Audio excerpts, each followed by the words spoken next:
Back on the Rob Dibble Show with Ben Darnell in your afternoon drive. We are live from Elliott Ballpark. We're joined in the press box right now by Josh Macdonald. He has done a fabulous job with his pitching staff this year as UConn Huskies are 33-18. They take on Northeastern tonight at 6:05. And just tell me about, because we had Jim on last week, and he talked about you guys were the last program to have a home weekend, series against a team in Division I baseball, and you start in warm weather states like places like Puerto Rico, California, Florida, things like that to help out because you're a Northeastern squad. In your case, they didn't start out as great as you might have liked. What happens with you, Jim, and the staff to kind of retool and put some guys in the bullpen and some guys in the rotation? How did you come to that assessment? Probably because I had other choice at the time. We just weren't pitching very well at all. We had to just try some different things. The good news is a few of the guys that we were pitching in relief early on looked pretty good, and we were at a point where when you're at I think we're at 13-17, you kind of look in the mirror and go, okay, this isn't working. So we should try to do something a little bit different, and we did that with with Charlie West jumped in. That was huge for us. He pitches pretty well versus Hofstra. It was one of our better pitch games, and at that point of the season, and we're like, all right, screw it, we'll put him in on the weekend, and sure enough, he pitches well again. And then, so some of our relievers like Sean Finn, who was having a really hard time finding the strike zone, for whatever reason, kind of got over the pitching fear. On spring break, it felt like when we were down in North Carolina, and he's just kind of carried that. So we've had like two or three different guys kind of join the staff here, and helping us out, and it's just been really big. But what's been really big is the real story is that we've been hitting, and when you're hitting, it also allowed like a kid like Tommy Ellison, whose numbers aren't great. I think he has an ERA around 7, but it forced him to stay in games. Like, hey, we gotta, it's 10-3. You had a bad first inning. Figure it out. And if you look at him the last month, he's starting to figure out because, we're not yanking him in the second inning because we're down 4-0 and we're not scoring. It's 8-4. Keep going. And all of a sudden, it's like anything else. Like, these guys get on the mound enough, they're going to get better. And early on in the year, we weren't scoring, we weren't pitching. So, it was like a carousel ride, right? Like, who's up next type of thing.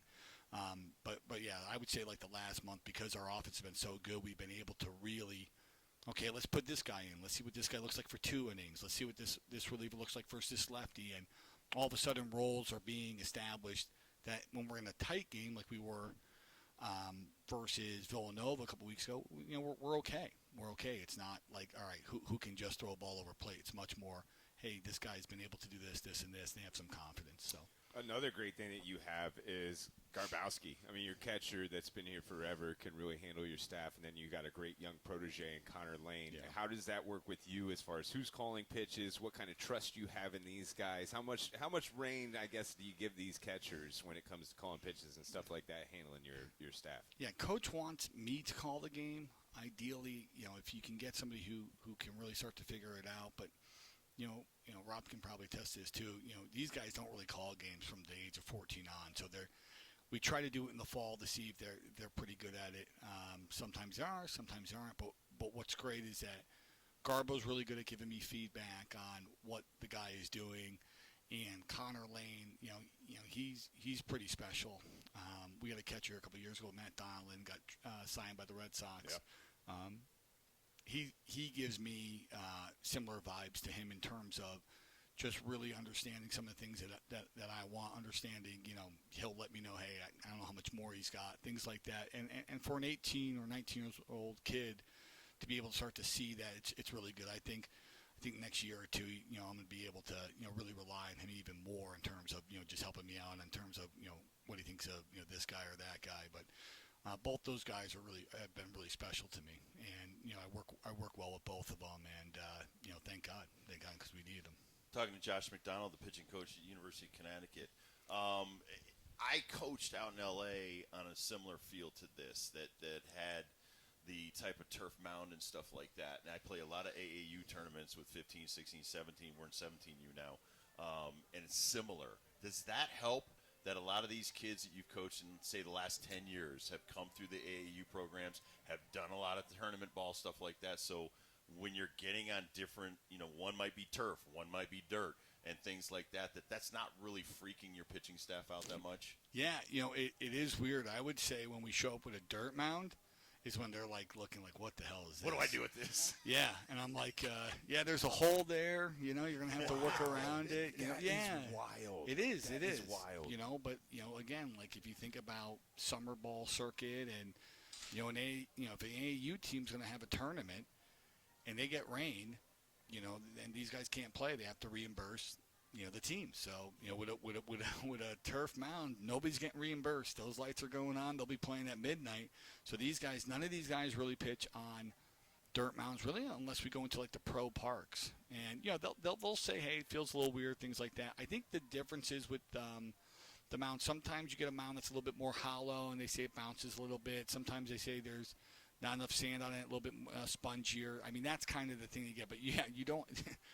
You certainly don't have to worry about, when I play, where you're like, hey, the lefty starter put a hole on the right side of this thing, and I got, I'm getting a blister on the inside of my right foot. I know there's blood all over, inside this sock right here. Like, you don't have any of those conversations anymore. I mean, you would go to some places and you'd be like, oh my God, you'd be actually telling, the guys that were pitching in front of you, hey man, take it easy on that hole, man, because I'm coming in relief today, So, but those days are over, right? They're just, like I said, they're more freaked out when they do see a dirt mound. Speak on pitching to contact and your philosophy on this. Walks has been an issue at the beginning of the season. That's how we got a lot of the runs on board against us. But what's your philosophy as far as that, and how do you teach your kids to actually throw it so they can hit it? Well, it's weird. We're in an era of baseball where people want velocity and swing and miss and kick chains and sweepers and cutters and bullet sliders and all this garbage. I want out collectors. That's all I tell them. I want out collectors. You give me a guy throwing 85 to 88 that can move the fastball around and get one or two other pitches that they can just command, and they're going to be really good. And especially nowadays, I feel like these guys will see 95, 96, and they'll turn on it. This is not the baseball 10 years ago. But when you can get a guy out there, they can move the ball around.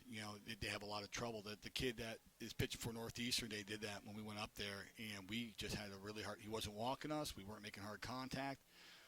So it's really hard. You've got to you have to try to teach these guys those lessons, right? Like, hey, freebies are going to kill you, as my dad would be screaming in the stands. Walks will kill you. Walks will kill you. And pitching to contact. Like, contact is not a bad thing. The problem is that when they're working in a lot of these labs, a lot of these places at home, sometimes all they're ever talking about is swing and miss percentage. And I try to tell these guys, it's like, no, it's like, how much bad contact can you make? If you can make bad contact, then swings and misses are we could set guys up. We can get a swing and a miss, but you want bad contact, over and over again. I just feel like, again, I don't know what's going on with, I understand the language of the Rapsodo machine and the TrackMan, and they'll tell you all these numbers, and they'll tell you that this is a great pitch, and I'll have to remind them that the hitter put it, over the fence over there. He told you that it wasn't. And there's your answer, man. And for some reason, my gray hair is telling them that it's wrong, and that machine is telling them that's right. So that's probably the hardest thing, because these guys are getting this now at 13 years old. Again, Rob. Oh yeah, Rob took it out. Yeah, Rob, you're a little bit older than me, but I remember when you were pitching in high school and stuff like that, and even when I didn't know how hard I threw. I mean, I knew I threw hard. I could tell kind of by I got whatever. I got good stuff today. They're late on it, but you didn't really know. Until maybe you made an all-star game. And then everybody was like, hey, you hit 91 today, or hey, you hit 89 today. And everybody would be like, oh, my God, really? And that would just kind of be like, hey, this guy could touch 89 and it seemed like 1,000 miles an hour. These guys now they could throw a pitch. These guys probably don't remember the last game they threw where they didn't know how hard they were throwing. So, that's a great point. That's a big difference now, So, you can have a guy go out there, and let's say he goes out there and gets 6 up, 6 down. You say, hey, that's great. But his velo is down to, let's say, 86, and he's typically 88. He's walking out of there thinking that he didn't have a good day. And that's a completely different animal. Blake Snell in the World Series. Absolutely. Spin rate. But that, Yeah. I wanted to get to Dang. that, is psychologically, with the technology, they now instantaneously can go to an iPad or can go, somebody's got the handheld thing behind home plate and stuff like that. I think it's a problem. Yeah. Because like it's negative reinforcement, whereas for us, the hitters let you know what you're throwing. Yeah. I mean, I never cared how hard I was throwing. I was like trying to get guys to make bad contact to my shortstop, make bad contact to my second baseman. Pop it up, strike them out. Yeah. That I wasn't worried about strikeouts. They come. Right. Yeah. But now, if you tell them, well, that guy hit it 115 off the bat, so what? Was it an out?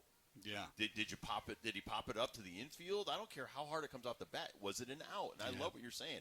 I want guys that are freaking out getters, Out collectors. I'm out collectors. I'm going to steal that because that's what you need. Baseball's still a simplistic game. So The technology so. has kind of rewired their brains. How do you deal with that? Again, like I think you see some of the issues that you're having. You're seeing walks up across the board in college baseball. You see the walks up across the board in minor league baseball. For us, I think we're really lucky in college baseball because in college baseball, this is, it is development. Don't get me wrong, but it's wins and losses first. A lot of other baseball right now is all development and training and development and training. For us, it's, listen, it may be an old statistic, but, ERA still counts for me. Does the guy scoring out when you're on the mound? Whip counts to me. Do you allow hits and walks? I don't care if, like you said, I don't care if you're a guy where they just keep hitting fly balls to the warning track. Maybe at the next level, those are home runs. You're not a pro, but here, those may be outs.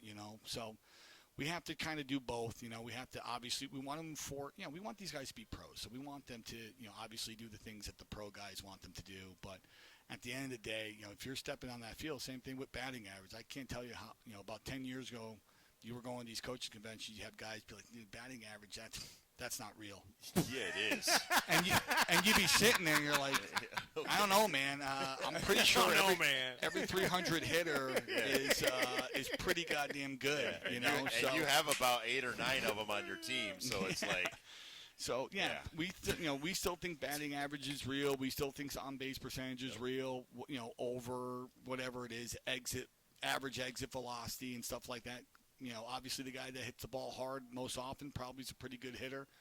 But again, strikeouts still suck if you're a hitter. Strikeouts are still great if you're a pitcher. And guys that for whatever reason keep the ball on the ground tend to have more success than guys that keep it in the air. So. The other thing that has changed, I think, in the past couple of years, I think this is where you're starting to see this a little bit, is that guys have flattened out their swings. Launch angle for a while was like, you'd be up here, you'd be getting 12 strikeouts a game. It's like, this is awesome.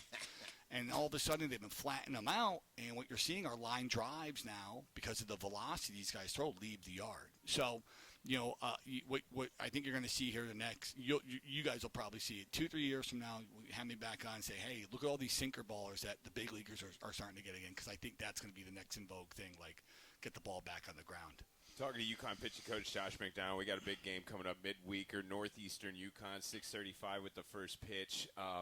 Just talking about recruiting all the time, and we talked to Coach Penders, we talked to Gino, we talked to Hurley, all you guys, and just what you're looking for. And some guys, it's a no-brainer. Like Frank Mazzucato, you don't need to see much. You know the numbers. You know what you're going to see when you get out there. But the guys that are the tweeners, the guys that are from maybe a D2 level to a D1 level, like what are you looking for? What kind of attributes of a high school player or a guy that's looking to step up levels in college do you want to see as a pitching coach?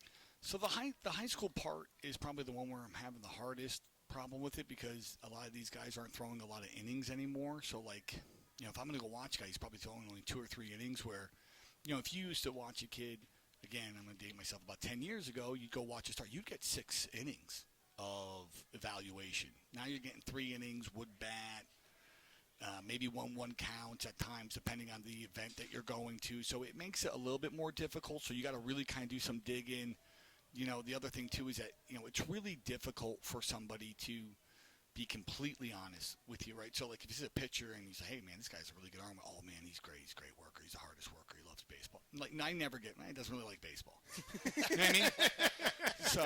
So again, like you got to kind of, the high school guys are different, but with the portal, like the JUCO kids, it's a little bit easier because you're going to have numbers behind it. But a lot of times those coaches can be a little bit more upfront. I can give you a couple, like Aiden Doherty, who's going to, I think, play right field today, about 340. He was the best hitter in the MWAC. And I remember when I reached out to his coach and I said, hey, tell me something about Aiden Doherty. He's like, he gets hits. And I'm like, all right, what do you mean? He goes, if he puts the bat on the ball, it ends up on a green somewhere. And I was like, okay. He's like, he can hit 95, he can hit 85. He just gets hits. So I'm like, okay, like, and he's like, no problem. Then you get a kid like Spur, who's coming from Endicott. And I didn't ask their coach, but I asked another coach in the league, and he just said he plays like his hair is on fire.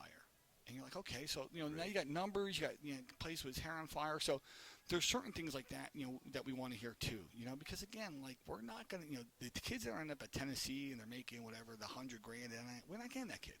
So I'm not getting a 6'8" kid throwing 96 to 98 who should be pitching in AAA right now. I'm not getting that kid, but I have to get kids that are able to maybe fight against them when they see them, and you got to kind of get those personalities, and that's probably something that we spend more time than not on it. If there's red flags there in terms of the recruiting process where it's doesn't love the weight room, hey, this or that, like I don't have time for that. Sounds like you're talking personality more than anything. Yeah, because you're gonna find talent. There, that's one. The longer I've been doing this, I tell every young coach this too when you're recruiting, like don't lose sleep over losing a recruit.